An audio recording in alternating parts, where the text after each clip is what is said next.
2024 서울 인천 로잔 대회가 폐막한 지도 벌써 2달여의 시간이 지났습니다. 지난 26일 대회 성과와 과제를 점검하고 한국교회와 세계선교의 미래를 논의하는 결과 보고회가 열렸는데요. 한국로잔위원회는 이날 보고회에서 로잔 대회를 통한 특별한 영적 경험과 연합은 앞으로 한국교회가 세계교회를 섬기는 데 중요한 경험이 될 것으로 평가했습니다.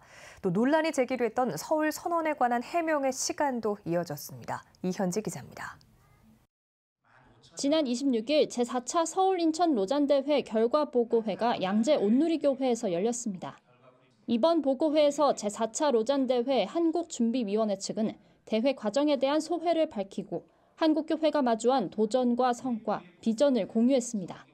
준비위 측은 이번 로잔대회는 한국교회가 마주한 복음적 사명과 과제를 재확인했다는 점에서 한국교회 성장의 기회였다고 입을 모았습니다.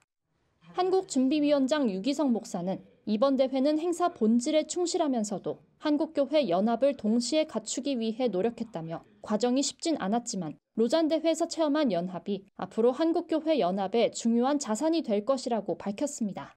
현실에 부딪혀 보니까 한국교회가 앞으로 풀어가야 될 과제가 엄청 많구나 하는 사실을 더 체험을 했습니다. 한국교회가 한 마음으로 이를 섬기는 모양새를 또 갖추는 일을 함께 이루어가는 일은 쉬운 일은 아니었지만 결국은 하나님이 그런 모양새를 갖추게끔도 하시고 또 한국교회 전체의 축복을 받으면서 대회를 잘 마무리를 하게는 됐습니다. 유 목사는 이어 한국교회가 세계복음주의권 최대 선교대회를 소화한 경험은 앞으로 세계 선교계 안에서 한국교회가 중요한 역할을 해나가는데 큰 자산이 될 것이라 기대했습니다. 이 4차 로잔대회라는 선교대회를 한국 땅에서 열게 하시고 한국교회를 주님이 붙들고 마구 흔드셨던 것 같습니다. 한국교회가 앞으로 이제 또 다른 어떤 이런 중요한 일을 해나갈 때 알게 모르게 우리가 듣고 배운 것이 엄청 많을 것이라고 하는 사실에 대해서는 분명한 확신을 갖게 됩니다. 결과보고회에선 서울선언에 대한 언급도 나왔습니다.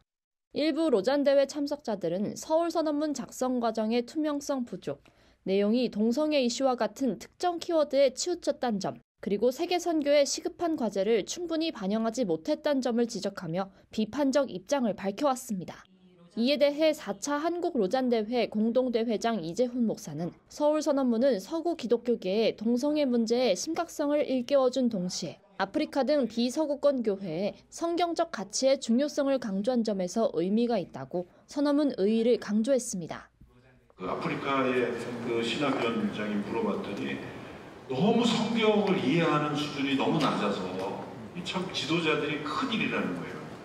그러니까 그분들에게는 정말 성경을 어떻게 읽어야 되는지에 대한 이 챕터가 아프리카 교회들한테 너무 중요하다. 미국이 대선을 좌지우지하는 큰 사회적 문제가 되고 있거든요. 이렇게 많이 다룬 것은 시적절했다. 그러나 작성 과정에서 다양한 의견이 충분히 반영되지 못한 점과 발표 시점이 적절치 않았다는 지적에 대해선 개선이 필요하다고 인정했습니다. 현재 서울선언은 아직 확정되지 않은 상태로 수정 과정이 얼마나 걸릴지 여부는 아직 불투명한 것으로 알려졌습니다. 한국준비위원회는 이번 보고회에서 제4차 서울 인천 로잔대회 참가자를 총 9,800여 명으로 집계했습니다. 참가자 성비는 남녀 7대3 비율이었고 세대별로는 40대가 30%, 50대가 27%, 60대와 30대가 각각 18%와 17%로 뒤를 이었다고 밝혔습니다. 지역별로는 북미 대표자가 11%로 가장 많았고 중동과 아프리카 대표자가 8%, 중남미권이 7%, 영어와 포르투갈어, 스페인어권 아프리카 지역과 유럽 참가자가 6%를 차지했습니다. 직업군은 선교단체와 NGO 소속이 38%, 신학교육자가 22%, 교회 사역자가 5%를 차지했고 일반 직업 참가자는 35% 비율을 보였습니다.